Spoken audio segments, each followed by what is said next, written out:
As far back as I can remember, I always wanted to be a cruiser. Even before I wandered up that first gangway to sell inch of gold on Aurora, I knew that ships was where I belonged. One day, some crew from the neighborhood carried my luggage all the way to my cabin. You know why? It was out of respect.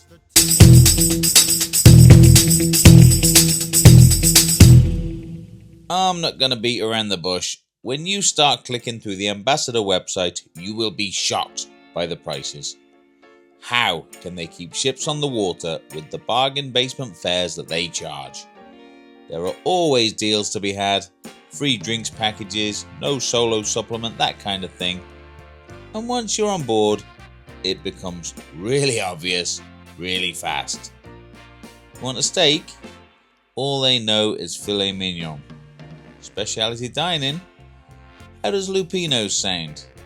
Included dining? Well, sure, there's pizza at the Alfresco Grill. Main dining room? How about soup, just like Grandma used to make? You can maybe follow that up with some rigatoni. And there sure are a lot of capers, olives, and garlic in these dishes. At first, I thought it was amusing that the Friends of Bill meeting was in a bar. But think about it. On Ambassador, Friends of Bill doesn't mean what it means on other ships.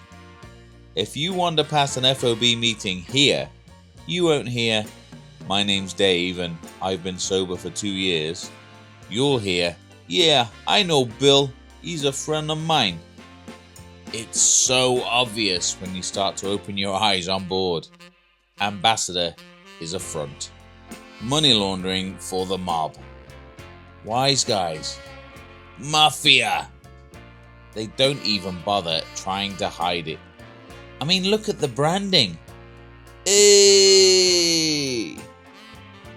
My second night on board was formal night, and I made what I intended to be an amusing comment to the waiter. I cringed myself hearing it out loud. At best, it deserved a gentle smile, but a groan was probably a better fit. The waiter was howling, and he actually said, "You're a funny guy." Late at night, I called by the buffet for a coffee, and I sat sipping it, admiring the orange and lemon trees. Decoration, sure. A nod to the old country, absolutely. I'm surprised they don't have an olive grove up on the sun deck. The buffet is called Borough Market, one of the 5 boroughs, no doubt. I refilled my cup and I went for a walk outside.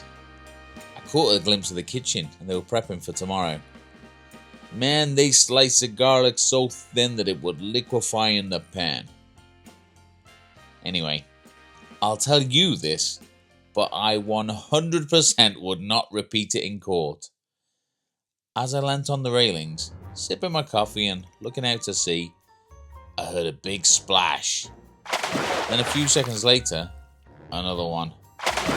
Now, I'm not saying that it was definitely the sound of bodies being disposed of, but what else could it be? And then there's the destination. Antwerp, the diamond capital of the world. I expect there'll be more midnight splashes if someone tries to lumber Ambassador with a fugazi. Speaking of which, and why is it taking a day and a half to get there? It's like 3 inches away on the map. I don't know if there's some kind of sit-down happening or if there'll be comings and goings under the cover of darkness or what, but something is afoot. This one time, my cabin steward knocked on my door. He asked if I wanted any laundry doing, and I didn't. It was only a 6-night trip. But when he asked me if I wanted my shoes polishing, and I said no, he asked again, and then again, and then again. And he just stood there, like he was daring me to tell him to go get your shine box. Another night, there was a note shoved under my door. Bulk buys of discount booze available. Now, it was under the guise of stock up in time for Christmas, but it was pretty obvious they were punting out bootleg liquor. The singer in Pendennis Bar let slip between songs that he'd had to buy his suit at a charity shop on the way to the port. Double-breasted, obviously, because he wasn't even supposed to be performing on this cruise. Apparently, Ambassador had lost the pianist that was supposed to be there and made him an offer he couldn't refuse. I mean, Jesus. Splash, splash. I was so glad that gratuities were just added to my account and taken from my card. I can't do that crumpled note in palm handshake thing. I suppose in the end, the takeaway is this. No matter what happens, Ambassador are going to keep those ships sailing. Full, empty, doesn't matter. So grab a bargain. But keep your head down, ask no questions, definitely accept no favours, be respectful and keep your mouth shut. Goodfellas on ambition, done.